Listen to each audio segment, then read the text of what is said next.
Minggu lepas 17 Disember, 6 tahun lalu adalah hari bersejarah bagi seluruh dunia. COVID. Ada antara kita ataupun mungkin anda sendiri yang kehilangan adik, ibu bapa ataupun saudara. Laporan rasmi ialah 7 juta orang, tapi anggaran sebenar sekitar 15 ke 16 juta yang hilang nyawa. Li Wei bukan nama sebenar. Seorang buruh 55 tahun tinggal di sebuah apartmen kecil di Wuhan. Rumah dia ke pasar Huanan, iaitu pasar kontroversi yang jual makanan eksotik, cuma 6 km. Itulah tempat dia dan isterinya beli barang basah setiap minggu. Ini permulaan kepada apa yang dunia belum pernah tengok sepanjang 100 tahun. Dia pergi kerja macam biasa, tapi dia ada batuk ringan dan lenguh badan. Dia anggap tak ada apa-apa. Hari kelima, keadaan makin teruk. Dia pergi ke hospital pada 17 Disember 2019. Doktor periksa X-ray, paru-paru nampak kabur. Diagnosis pneumonia. Daerah Wuhan ketika itu musim sejuk, suatu yang normal seseorang ada penyakit ni. Tambah dengan umur 55 tahun. 21 Disember, seorang lagi pesakit pneumonia masuk ke hospital yang sama. 22 Disember, 5 orang lagi lapor sakit. Pneumonia ni ialah penyakit paru-paru. Bila scan nampak kabur ataupun tompok-tompok putih. Biasanya disebabkan bakteria ataupun virus biasa. Tapi kali ni pelik. Pesakit sesak napas dengan terlalu cepat dan ubat biasa tak berkesan langsung. Dr. Zhang Zijian bertugas di Wuhan Medical Center mula syok sesuatu. Dia buat laporan kepada pihak berkuasa kesihatan Wuhan.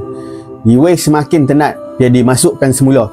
Dan tak lama selepas tu, sekitar 3 minggu selepas dia sakit, dia hilang nyawa.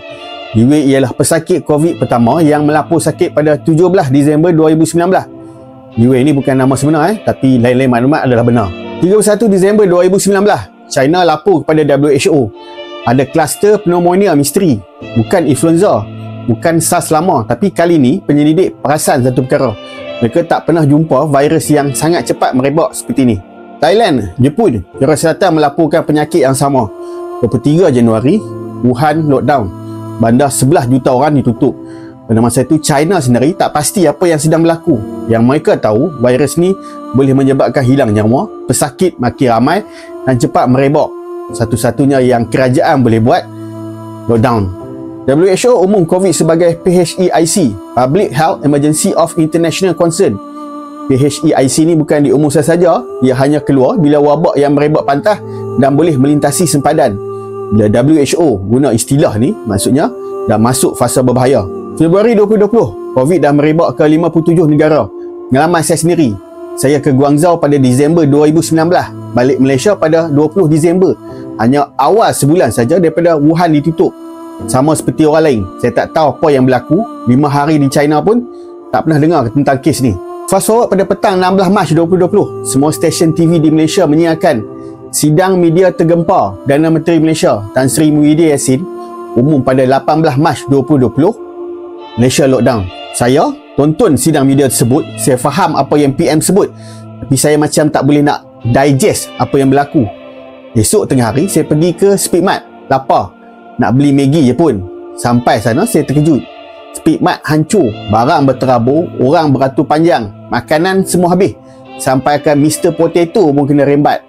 Start pada situ baru boleh saya tune sikit apa itu lockdown. Kes COVID pertama Malaysia datang daripada 3 warga Wuhan yang masuk daripada Singapura 25 Januari 2020. Kerajaan bertindak pantah. Semua penerbangan daripada wilayah Hubei dihentikan. Ialah kerajaan kan.